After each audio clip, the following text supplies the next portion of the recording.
வணக்கம். பகீரா அப்படின்னு ஒரு திரைப்படத்தை நான் பார்த்தேன். அந்த படம் நெட்ஃப்ளிக்ஸ்ல இருக்கு. கன்னட படம். தமிழ்லையும் நாம கேட்கலாம், பார்க்கலாம், ஃபீல் பண்ணலாம். ஒரு நல்ல ஒரு சப்ஜெக்ட். ஒரு ஒரு ஒரு ஹீரோயிசத்தை தூக்கி பிடிக்கிற ஒரு கதை தான். அப்படியான ஒரு ஸ்கிரிப்ட் தான் இது. நல்ல ஒரு முயற்சி அப்படின்னு தான் சொல்லணும்.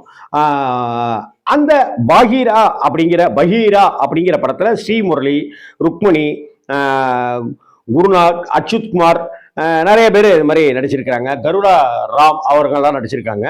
பிரசாந்த் நீல் சாருடைய கதை இந்த படம். சூரி அப்படிங்கிறவர் டைரக்ட் பண்ணியிருக்காரு. கிட்டத்தட்ட 30 கோடி ரூபா கிட்டத்தட்ட தாண்டி வசூல் சாதனை பண்ணியிருக்கு இந்த படம். இந்த படம் நெட்ஃபிளிக்ஸ்ல ஓடிடியில பகீரா இருக்கு. இந்த பகீரா திரைப்படம் என்ன அப்படின்னு சொன்னாக்க, ஒரு குடும்பம். அந்த குடும்பத்துல அப்பாவும் போலீஸா இருக்காரு, பையன் போலீஸ் அதிகாரியா இருக்காரு. பையன் ரொம்ப நேர்மையானவரா இருக்கணும்னு ஆசைப்படுறாரு. மக்களுக்கு நல்லது செய்யணும்னு ஆசைப்படுறாரு. கெட்டது எங்க நடக்குதோ அவங்கள தட்டி கேட்டு பிடிச்சி உள்ள போடணும் அப்படிங்கிறதுல உறுதியா இருக்காரு.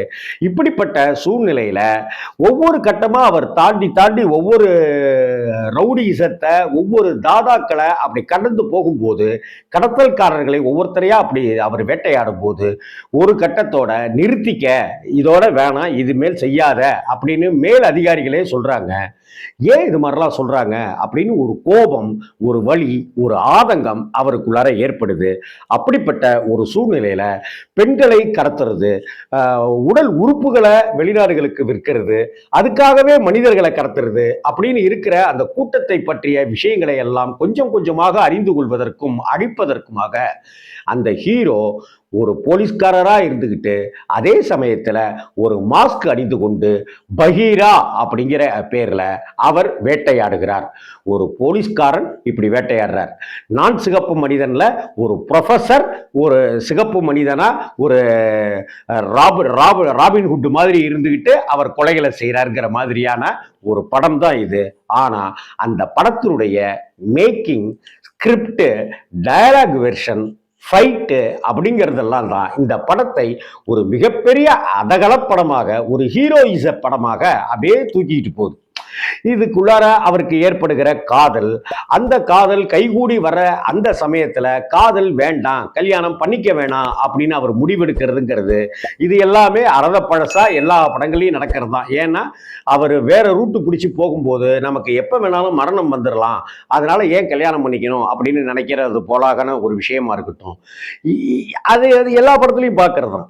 அதே போல போலீஸ் கூட்டத்திலேயே இருக்கிற ஒரு போலீஸ்க்கு இவர் தான், நம்ம அதிகாரி தான் பகீரா அப்படின்னு ஒரு விஷயம் தெரியறதா இருக்கட்டும். அப்பாவுக்கு இந்த விஷயம் தெரியும் போது நான் கண்டிச்சிருப்பனே, அவனை திருத்திருப்பனே, பகீராவா மாறாதேன்னு சொல்லியிருப்பனே அப்படிங்கிற ஒரு விஷயமா இருக்கட்டும்னு இந்த படம் ஒரு நொடி கூட நம்மளை அயற்சி அடைய வைக்காம நம்மளை பார்க்க வைக்கிற வகையில கட்டி போட்டிருக்கிறது தான் இந்த படத்தினுடைய மிகப்பெரிய பலம்.